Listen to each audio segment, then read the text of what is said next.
Hello friends, आज की class में हम लोग देखने वाले हैं स्पिन कपलिंग एनएमआर के बारे में डिटेल में देखेंगे। तो क्या होता है स्पिन कपलिंग, इसके टाइप्स को देखेंगे, इसके इम्पोर्टेंस को देखेंगे। तो यह एमएससी थर्ड सेम स्पेक्ट्रोस्कोपी के लिए मोस्ट आईएमपी क्वेश्चन है और किसी यूनिवर्सिटी में जैसे कि एमएससी सेकंड में भी यह पाया गया है। तो आप लोग इसे ध्यान लगा के समझना एंड पढ़ना एंड नोट्स बनाते रहना। और इसी तरह से हिंदी इंग्लिश मिक्स नोट्स आपको मिलने वाला है फ्रेंड्स। इसी तरह से नोट्स पाने के लिए चैनल में न्यू है तो सब्सक्राइब कर देना एंड अपने फ्रेंड्स में शेयर जरूर से करना। तो आइए स्टार्ट करते हैं आज का क्लास। तो एनएमआर इट मीन्स क्या होता है, न्यूक्लियर मैग्नेटिक रेजोनेंस। ठीक है, तो न्यूक्लियर मैग्नेटिक रेजोनेंस एनएमआर के बारे में पढ़ रहे हैं पहले। तो इसका फुल फॉर्म होता है न्यूक्लियर मैग्नेटिक रेजोनेंस। तो अब हम लोग स्टार्ट करते हैं डायरेक्टली स्पिन कपलिंग क्या होता है। तो स्पिन कपलिंग एक महत्वपूर्ण कॉन्सेप्ट होता है जो न्यूक्लियर मैग्नेटिक रेजोनेंस यानी एनएमआर स्पेक्ट्रोस्कोपी में न्यूक्लियाई के आसपास के वातावरण को समझने में मदद करता है। तो आप लोग इतना समझ ही रहे होंगे कि एनएमआर जो होता है वो न्यूक्लियर मैग्नेटिक रेजोनेंस होता है। इसी के आसपास में क्या होता है, आसपास के इन्वायरमेंट में स्पिन कपलिंग देखा जाता है। यह कॉन्सेप्ट न्यूक्लियाई के बीच मैग्नेटिक इंटरेक्शन पर आधारित होता है। इसे हम लोग जे कपलिंग भी कहते हैं। जो स्पिन कपलिंग है उसे ही हम लोग जे कपलिंग भी कहते हैं। बेसिक्स ऑफ स्पिन कपलिंग, हम लोग स्पिन कपलिंग के बेसिक को देखेंगे, फिर इसके टाइप्स को देखेंगे। तो न्यूक्लियर स्पिन्स और मैग्नेटिक फील्ड। तो अब जानते हैं कि मैग्नेटिक फील्ड कहाँ से आता है, कैसे आता है। न्यूक्लियर स्पिन्स क्या होता है उसको देख लेते हैं ताकि आप लोगों को अच्छे से क्लियरली समझ में आ जाए। तो न्यूक्लियर स्पिन्स क्या होता है, यहाँ पर एनएमआर में न्यूक्लियाई अपनी इंट्रिंसिक स्पिन के कारण एक मैग्नेटिक फील्ड जनरेट करता है। हम लोग जानते हैं फ्रेंड्स कि आप लोग छोटे क्लास में पढ़ा होगा कि उसमें क्या पढ़ा होगा आप लोगों ने, उसमें पढ़ा हुआ है आप लोगों ने कि न्यूक्लियस के अंदर क्या पाया जाता है, प्रोटॉन न्यूट्रॉन पाया जाता है। आप लोगों को पहले से पता है। तो क्या होता है, वो वहाँ पर न्यूक्लियस में पॉजिटिव चार्ज होता है, जबकि न्यूक्लियस के बाहर में क्या पाया जाता है, इलेक्ट्रॉन जो होता है वो भ्रमण करते रहता है और इलेक्ट्रॉन में क्या होता है, नेगेटिव चार्ज होता है। तो ये तो होता है हम लोग का बेसिक कॉन्सेप्ट। अब इसे हम लोग इसी से हम रिलेट करेंगे उसको, ठीक है। तो इंट्रिंसिक स्पिन के कारण एक मैग्नेटिक फील्ड जनरेट होता है। यहाँ पर न्यूक्लियस में क्या पाया जाता है, हम लोग जानते हैं कि प्रोटॉन और न्यूक्लियस, वहाँ पर न्यूक्लियस में प्रोटॉन न्यूट्रॉन प्रेजेंट होते हैं। वो क्या करता है, खुद में स्पिन करने लगता है, खुद में आपस में वो स्पिन करता है। जबकि बाहर में न्यूक्लियस पाया जाता है और न्यूक्लियस के बाहर में इलेक्ट्रॉन तो पाया जाता है। तो इलेक्ट्रॉन क्या करता है, न्यूक्लियस के चारों ओर घूमते रहता है, प्लस अपने अक्ष में भी घूमते रहता है। न्यूक्लियस के साथ साथ अपने अक्ष में भी इलेक्ट्रॉन घूमते रहता है। तो इसी से ही हम लोग इसका रिलेशन करने वाले हैं, ये सब इसी से रिलेटेड है। तो अब हम लोग देखते हैं कि मैग्नेटिक फील्ड जनरेट होता है किसमें, स्पिन में, न्यूक्लियाई में। तो अब इसके देखते हैं आगे का पार्ट। स्पिन कपलिंग तब होता है जब दो या अधिक न्यूक्लियाई जो एक दूसरे के आसपास होते हैं अपने स्पिन्स के कारण एक दूसरे के मैग्नेटिक फील्ड को महसूस करते हैं। माना कि हम लोग एग्जांपल से देखते हैं, जैसे कि कोई रामू या श्यामू अच्छे फ्रेंड्स हैं, एकदम क्लोजली, तो एक दूसरे के आसपास रहते हैं, एक दूसरे के हेल्प करते हैं, एक दूसरे के काम रहते हैं। तो एकदम क्लोजली साथ में बैठेंगे, साथ में खाएंगे, सब साथ में होता है। तो वहाँ पर क्या होता है, एक दूसरे में दोनों का फील होता है, आपस में अट्रैक्शन होने लगता है कि मेरे अच्छे दोस्त हैं, इसके बिना नहीं रह सकते, ऐसे टाइप का। तो वही होता है, इसे आप लोग इसी से आप लोग कंपेयर करके पढ़ सकते हैं कि वहाँ पर भी जैसे न्यूक्लियाई के क्या होता है, स्पिन स्पिन कपलिंग में न्यूक्लियाई के एक दूसरे के आसपास होते हैं। तो जैसे कि रामू और श्यामी एक दूसरे के पास होता है, अच्छे दोस्त हैं क्योंकि उन लोग तो अपने क्या होता है स्पिन्स के कारण एक दूसरे के मैग्नेटिक फील्ड को महसूस करते हैं। तो रामू और श्यामू क्या करता है, एक दूसरे के प्रति लगाव बहुत ज़्यादा हो जाता है। तो ये एक दूसरे के ऊपर फील करने लगते हैं, एक दूसरे के ऊपर वो होता है, क्या होता है, एक तरह से फ्रेंड वाला प्यार हो जाता है उन लोगों को। तो उसी तरह से यहाँ पर भी मैग्नेटिक फील्ड महसूस करने लगता है कौन, न्यूक्लियाई जो है। अब देखते हैं second, interaction between nuclei. Spin spin coupling through bond interaction होता है जो आमतौर पर 1-3 बॉन्ड्स की दूरी तक प्रभाव डालता है। यहाँ इंटरेक्शन नेबरिंग न्यूक्लियाई के रेजोनेंस सिग्नल को स्प्लिट करता है। अब इसी से कंपेयर करेंगे हम लोग ना, आप कैसे कंपेयर करते हैं देखते हैं। यहाँ पर क्या होता है, अब क्या होता है यहाँ पर हम लोगों ने देखें कि रामू श्यामू क्या हो गया, क्लोज फ्रेंड हो गया, एक दूसरे के ऊपर क्या करने लगा, लव वाला फीलिंग महसूस करने लगे एक दूसरे के ऊपर। तो यहाँ पर क्या होता है, आप लोग जानते नहीं हो कि अगर किसी के घनिष्ठ फ्रेंड हो जाते हैं तो पड़ोसी लोग, उसके आसपास के दूसरे फ्रेंड लोग क्या करते हैं, जलने लगते हैं। ठीक इसी प्रकार की भावना यहाँ पर ही हो जाएगी। यहाँ पर क्या होता है, यहाँ पर spin coupling through bond interaction होता है। रामू और श्यामू का प्यार तो हो गया उन लोगों का, बेचारे लोगों का। तो वहाँ पर क्या होता है, कोई दूसरे फ्रेंड आ जाता है और दूसरा फ्रेंड क्या होता है, ये इंटरेक्शन नेबरिंग न्यूक्लियाई के रेजोनेंस सिग्नल को स्प्लिट करता है। तो यहाँ पर न्यूक्लियाई क्या होता है, ये दूसरा फ्रेंड है उन लोगों का, तीसरा फ्रेंड है। दूसरा फ्रेंड रामू और श्यामू, तीसरा फ्रेंड क्या है, न्यूक्लियाई आ गए। यहाँ पर न्यूक्लियाई क्या करने लगता है, रेजोनेंस सिग्नल को स्प्लिट कर देता है। इंटरेक्शन नेबरिंग के न्यूक्लियाई के रेजोनेंस सिग्नल को स्प्लिट करने का कार्य कर देता है। तो इस प्रकार से आप लोग रिलेट करके पढ़ सकते हैं, क्योंकि रिलेट करके पढ़ने से हम लोग को इजीली याद हो जाता है। अब हम लोग देखेंगे इसकी की कॉन्सेप्ट क्या होता है, जे कपलिंग या कांस्टेंट जे, इसी को ही हम लोग कपलिंग कहते हैं, स्पिन कपलिंग कहते हैं। तो जे कपलिंग कांस्टेंट जे क्या होता है, कपलिंग को मेजर करने के लिए कपलिंग कांस्टेंट जे का उपयोग होता है। जे की यूनिट क्या होती है, हर्ट्ज होती है। जे की वैल्यू से यह पता चलता है कि दो न्यूक्लियाई के बीच कपलिंग कितना स्ट्रॉन्ग होता है। अब सेकेंड होता है मल्टीप्लेट फॉर्मेशन। कपलिंग के कारण एक सिंगल रेजोनेंस सिग्नल अलग अलग पिक्स मल्टीप्लेट्स में स्प्लिट हो जाता है। स्प्लिटिंग का पैटर्न पास्कल ट्रायंगल्स के अनुसार होता है।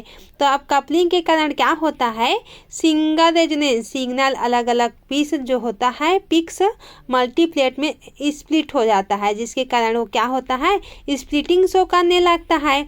अब दो फ्रेंड तो आ गया, अब उसको अब तोड़ने वाला कोई आएगा, उसको फ्रेंड को, उसके फ्रेंडशिप को तोड़ने वाला कोई आएगा तब तो बनेगा ना, क्योंकि हमेशा किसी का क्लोज फ्रेंड रहता है तो दूसरे आ करके उसके तोड़ने को कोशिश करते हैं। तो इस प्रकार से यहाँ पर हो जाता है। अब जो कपलिंग हुआ है यहाँ पर, तो कपलिंग में अब स्प्लिट होना शुरू हो जाएगा।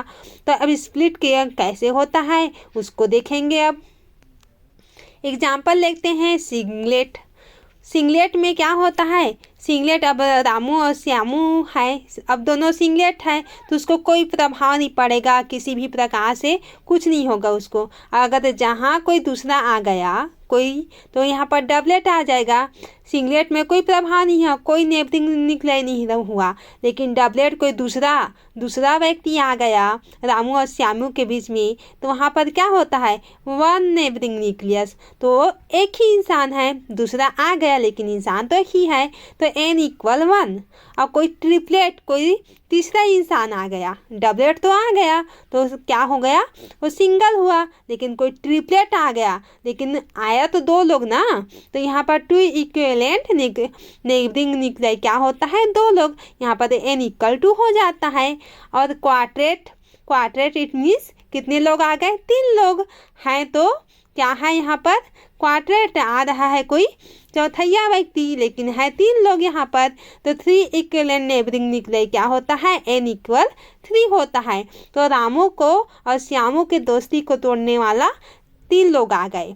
डबलेट आ गया, दूसरा व्यक्ति आ गया, तीसरा व्यक्ति आ गया, चौथा व्यक्ति आ गया। लेकिन ये कितने हैं?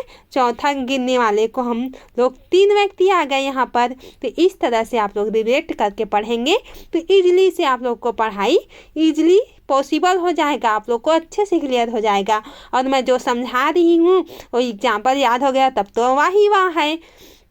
अब तीसरा हो गया कपलिंग रूल्स। अब इसके कपलिंग रूल्स को देखेंगे। यहाँ पर n+1 का रूल क्यों होता है यहाँ पर, अब किस प्रकार से रूल होता है इसका आगे देखते हैं।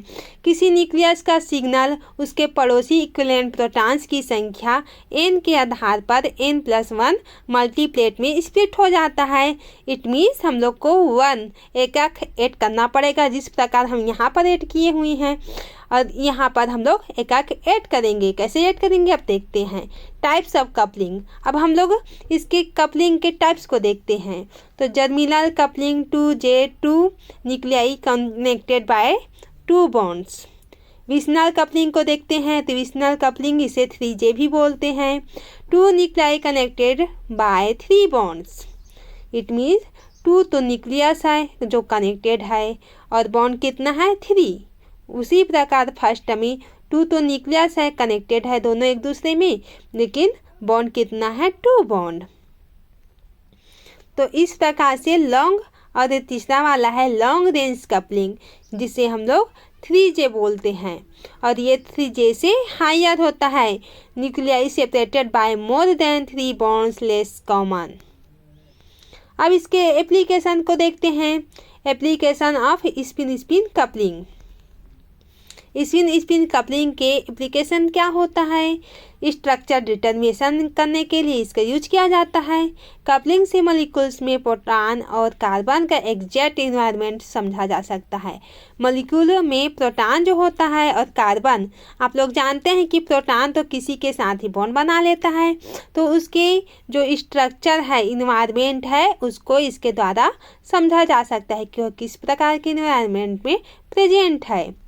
सेकेंड होता है functional group identification.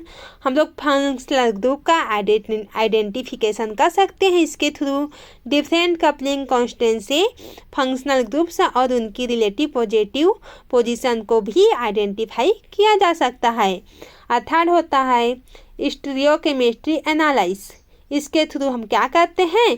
Coupling constant से सीस या ट्रांस, क्योंकि हम लोग स्टीरियोकेमिस्ट्री में सीस और ट्रांस के बारे में पढ़ते हैं। Cis it means same side, trans means opposite side. Isomer को डिफ्रेंशिएट करने में भी मदद मिलता है। स्पिन स्पिन कपलिंग को सरल भाषा में समझते हैं। जब NMR स्पेक्ट्रोस्कोपी में न्यूक्लियस जैसे हाइड्रोजन या कार्बन को ऑब्जर्व करते हैं तो उसके आसपास के दूसरे न्यूक्लियाई स्पिन एक्टिव है, उसके मैग्नेटिक फील्ड के साथ इंटरेक्ट करते हैं। यही इंटरेक्शन क्या होता है? स्पिन स्पिन कपलिंग कहलाता है। इसे समझने के लिए हम लोग छोटे स्टेप्स में अब देखते हैं, जैसे कि स्पिन स्पिन कपलिंग के कारण देखते हैं किस प्रकार ये कपलिंग होता है। तो नेबरिंग न्यूक्लियाई क्या असर होता है? मान लीजिए आपके पास एक हाइड्रोजन एटम है, हम इसे ऑब्जर्व कर रहे हैं, इसके पास दूसरा हाइड्रोजन एटम है। जैसे कि हम लोग रामू और श्यामू का भी हम लोग एग्जाम्पल दिए थे उसमें फर्स्ट में, तो आप लोगों को तो वो एग्जाम्पल इजीली क्लियरली समझ में आ गया होगा। उसी प्रकार यहाँ पर क्या है, एक हाइड्रोजन एटम है पास में ऑब्जर्व कर रही हैं और दूसरा हाइड्रोजन एटम है, तो दोनों न्यूक्लियाई अपने स्पिन्स के कारण छोटे छोटे मैग्नेटिक फील्ड जनरेट करते हैं। तो यहाँ पर 2 हाइड्रोजन बॉन्ड हो गया, रामू और श्यामू 2 फ्रेंड हो गया। तो यहाँ पर न्यूक्लियाई अपने स्पिन्स के कारण क्या करता है, जो पड़ोसी जो होता है, पड़ोसी को हम लोग नेबरिंग को न्यूक्लियाई मानते हैं। तो यहाँ पर न्यूक्लियाई होता है स्पिन्स के कारण, स्पिन होता है न्यूक्लियाई में, क्योंकि तो क्या होता है न्यूक्लियाई में, मतलब जो पड़ोसी है उसके प्रति जलन पैदा होता है। ठीक है, ईर्ष्या होता है। रामू और श्यामू को देखकर उन लोग अच्छे थे, मस्त मौज कर रहे थे, लेकिन न्यूक्लियाई है, नेबरिंग है, तो वो जलन करने लगता है उसके प्रति। तो स्पिन्स के कारण छोटे छोटे मैग्नेटिक फील्ड जनरेट कर देता है। तो क्या करता है, तोड़ने लगता है उन लोगों के दोस्ती को, और छोटे छोटे मैग्नेटिक फील्ड उन लोगों के प्रति, एक दूसरे के प्रति क्या कर देता है, उन लोगों को भड़का भड़का के क्या कर देता है, उन लोगों को अलग कर देता है ये, और एक दूसरे में ईर्ष्या पैदा करने लगता है। कौन, न्यूक्लियाई, जो कि नेबरिंग है यहाँ पर। ये मैग्नेटिक फील्ड एक दूसरे पर असर डालते हैं। रामू और श्यामू पर न्यूक्लियाई जो होता है वो असर डालता है। मैग्नेटिक फील्ड एक दूसरे के ऊपर असर डालते हैं, तो जिसमें ऑब्जर्व किए गए न्यूक्लियस का सिंगल स्प्लिट हो जाता है और दोनों को एक दोस्ती बेचारे लोगों का टूट जाता है।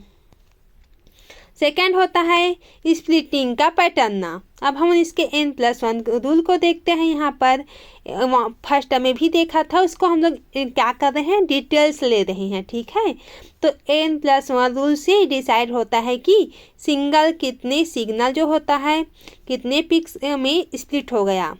अगर ऑब्जर्व किए जा रहे हैं प्रोटॉन हाइड्रोजन के पास n इक्विवेलेंट प्रोटॉन नेबरिंग है, तो उसका सिग्नल n+1 होगा, तो पिक्स में स्प्लिट हो जाता है। यहाँ पर एग्जाम्पल के लिए हम लोग लेते हैं, एक प्रोटॉन के पास 1 नेबरिंग प्रोटॉन है। इस केस में क्या होता है, 1+1 क्या कर दिए हैं, ऐड कर दिए हैं, n+1 रूल लगा दिए हैं, तो यहाँ पर 2 पिक्स में स्प्लिट हो जाता है, जो कि क्या होता है, अब 2 दिया है तो डबलेट, 3 दिया रहता तो ट्रिपलेट, 1 दिया रहता तो सिंगलेट, इस प्रकार से इसका नाम दिया जाता है। एग्जाम्पल के लिए देखते हैं, अगर प्रोटॉन के पास 2 नेबर प्रोटॉन्स होता है, उसका सिग्नल 2+1, तो यहाँ पर कितना पिक्स प्राप्त होता है हम लोग को, 3 स्प्लिट होगा, जिसे ट्रिपलेट कहते हैं हम लोग। 3 कपलिंग कांस्टेंट, तीसरा देख रहे हैं कपलिंग कांस्टेंट, जो कि जे से डिनोट करते हैं। जे कपलिंग 2 न्यूक्लियाई के बीच में इंटरेक्शन स्ट्रेंथ को मेजर करता है। इसका यूनिट होता है जे का हर्ट्ज। 2 पिक्स के बीच की स्प्लिटिंग से जे की वैल्यू पता चलती है। एग्जाम्पल के लिए हम लोग देखते हैं, डबलेट के 2 पिक्स के बीच की दूरी जे की वैल्यू होगी। डबलेट जो होता है आप लोग जानते ही होंगे, सिंगलेट, डबलेट, ट्रिपलेट, इसको पास्कल ट्रायंगल से हम लोग क्या करते हैं, शो करते हैं, इसे डिफाइन किया जाता है। तो डबलेट और डबलेट 2 पिक्स होता है यहाँ पर, तो 2 पिक्स की उसके बीच की दूरी को क्या बोलते हैं, जे की वैल्यू ओ होती है। ठीक है, जे की वैल्यू मॉलिक्यूल की ज्योमेट्री और बॉन्ड डिस्टेंस पर डिपेंड करती है। फोर्थ होता है मल्टीप्लेट्स का फॉर्मेशन, जो कि पास्कल ट्रायंगल्स द्वारा किया जाता है। मल्टीप्लेट्स के लिए हम लोग पास्कल ट्रायंगल्स का यूज करते हैं। पास्कल ट्रायंगल्स क्या होता है, इसे नीचे देखते हैं। स्प्लिटिंग का पैटर्न पास्कल ट्रायंगल्स को फॉलो करता है। तो यहाँ पर 1 नेबरिंग ग्रुप होता है, तो यहाँ पर डबलेट होता है, तो डबलेट को किस प्रकार शो करते हैं, 1:1। नेबरेंस यहाँ पर ट्रिपलेट होता है, तो कैसे डिनोट करते हैं इसको। अगर फर्स्ट होता है डबलेट, तो इसको कैसे कंबाइन करते हैं, 1:1 दिया है, तो इसको कैसे करेंगे, 1 को तो जैसा का तैसा उतार लेते हैं, और फर्स्ट और किनारा दोनों को सेम उतार लेते हैं, और 1 को 1 से ऐड करने पर 2 आ जाता है, तो 1:2:1। ये होता है ट्रिपलेट। अब देख रहे हैं क्वाड्रेट। क्वाड्रेट कैसे आता है, हम लोग फर्स्ट और लास्ट को सेम उतार लेते हैं, 1:1।